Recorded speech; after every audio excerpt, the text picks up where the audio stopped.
So I'm moving back home. I'm going back home. See ya. See ya later. I'm so excited.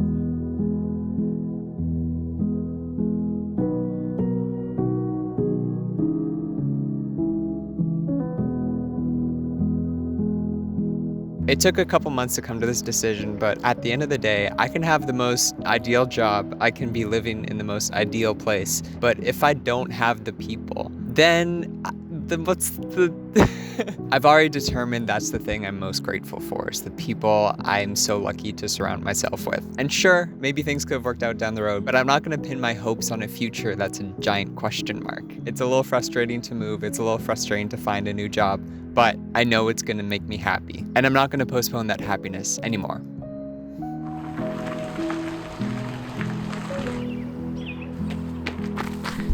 You're coming with me.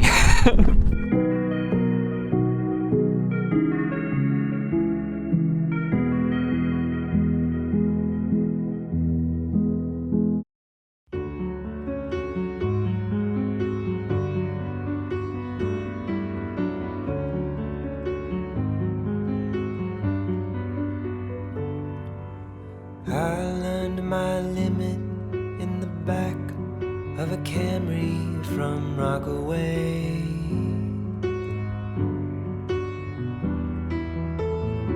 She had salt in her hair and blood on her feet that day.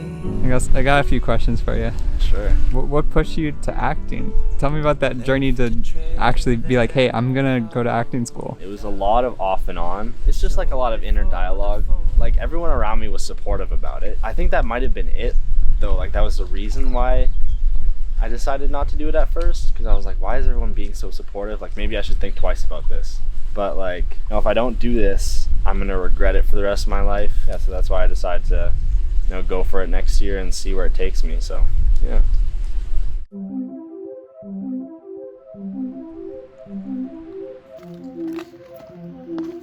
Hi, John. No way, you're taller than me sitting down.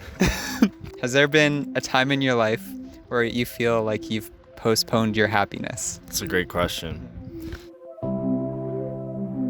I feel like in a way postpone my happiness with just like not going after this career, you know? If I really just thought about it more, where my happiness is where I'm trying to go after something I actually want to go after, as opposed to something that I don't really care about that much. And obviously there's gonna be struggles in it no matter what, but like I think the journey is what is like the happiness, you know? It's not really about the end goal, it's about, you know, the struggle of getting there and stuff. So, and like even in this past year, I feel like I accepted a lot about myself. Like for example, like that I'm a lot more sensitive than I put myself out as. That's really dope. I have a final question, but it's not really a question. I just want you to know that I know in the past you've been very kind and sweet and thoughtful and in telling me like, yo, Brad, this thing you made, very cool. I want you to now know that like retrospectively and retroactively, like hearing that you're going after the thing that you have decided and thought about and want to do is very, very inspiring to me. It makes me like really excited to know that there are people around me that are chasing the thing they want, because it makes me want to chase the thing that I want. That's dope, man. I really appreciate it. I mean, your help along the entire way, the 2 a.m. chats, you know, all of that. It's just, it's all gotten me here, and I've always had you in the back of my mind. I know that kind of sounds weird, but like, it's nice to have you there. The feeling's mutual now.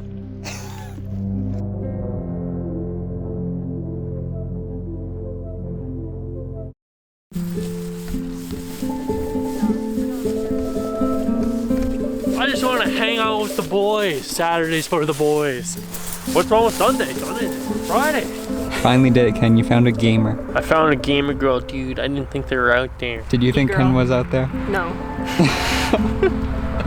This Didn't know what I expected, but it wasn't this. You mentioned Edmonton. Yeah, I did. When we were living there, we were a little bit like, fuck this shit. Highly fuck that shit. Sometimes I think back on it and I go like, you know what? Fuck that shit. But also, there was some good stuff and maybe I missed some of it. Yeah, I think we got engulfed in the negativity. But looking back, there was a lot of good stuff. Man, I'd relive it, toughen it out together, Brad. That was good. Those winters, and I'd pick you up from the movie theater, but then we came home. We had a good friend. And I think you're right. Going through a tough thing together makes it almost not even about the thing. Yeah, I can agree with that. I've been thinking about like, damn, I'll get eventually to a place where I'm happy, but maybe I'm happy right now and I don't realize it. Yeah. I'd agree, I think. Do you find yourself often getting tied up in the negativity of right now? Yeah. Yeah. Dude, when I picked you up, you were... Fuck this shit. Then that goes against my point that I made. But it can eat my ass, you know? Yeah. So I'm not, I don't know. Maybe it's both at the same time and that's okay. Man, I gotta think about that now.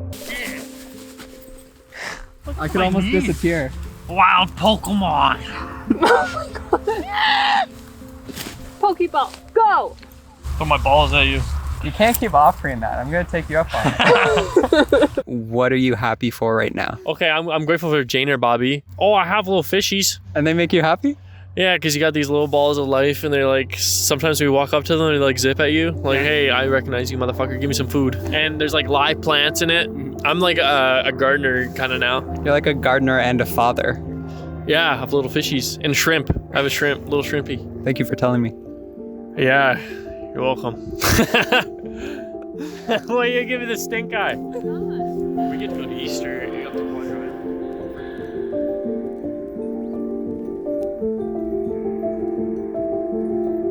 See it?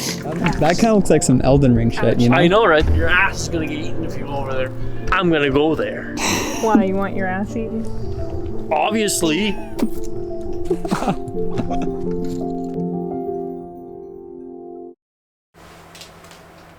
Should I put the blueberries aside? It's like preference. Okay, this is my final blueberry. You know what I'm gonna do with this footage? What? I'm gonna edit out what this segment is gonna look like. I'm gonna put that edited sequence on my phone, and I'm gonna film my phone, but just with pretty backdrops around my town and stuff. That is adorable. I'm scared. I feel like I've seen very two different Mias. Mia that was like, ooh, it's a lot right now. But now you're like, it's a lot, but I'd be doing the things I like to do and want to do, which I think is very cool. How do you just say like, actually, no, I'm going to go do the thing that makes me happy? Okay, that's a really good question. I have no idea how to answer it. It's therapy, Zoloft, noticing the things that are damaging to your mental health, and then thinking, what can I do about it? For example, if it's high school, dropping out of high school. That's so those kind of are the three main things. I used to be a person who gets overwhelmed easily, and I still am to some extent, but literally just take things one day at a time. And then once you do that, there's kind of a bit more room in your brain to think about things other than, oh my god, I'm gonna die, like this is terrible. And then naturally, because all humans enjoy some things, I think naturally once you do that, you will start to be like, oh, that's a really cool photo. I wish I could take photos like that. Wait, why don't I give it a try? The world will kind of open up like that. And yeah, it's only a matter of time, if that makes sense. I think it does. If it's important to you, it's something you care about. I like to believe it's only a matter of time. Yeah, like I have no idea how I came across music and like languages as being my thing, but they just are. Like you said, like once you've got that thing you care about, you're gonna kind of like do what you can to pursue that. I think we inherently know when we're not doing what we can to get there. Like it's That's like true. almost borderline guilt. Yeah, that's a really good point. Yeah, because it's a tough thing to think about, like, am I doing everything that I can? But like being like, oh, am I putting enough effort into this? When it's a thing for yourself, you just inherently know, you know? So if you know, you know. Yeah. Yik. What? Yik. Oh, okay. That's perfect. Thank you, Mia. You. No, don't put that in. You. That's going in, isn't it? It is. Oh, shit.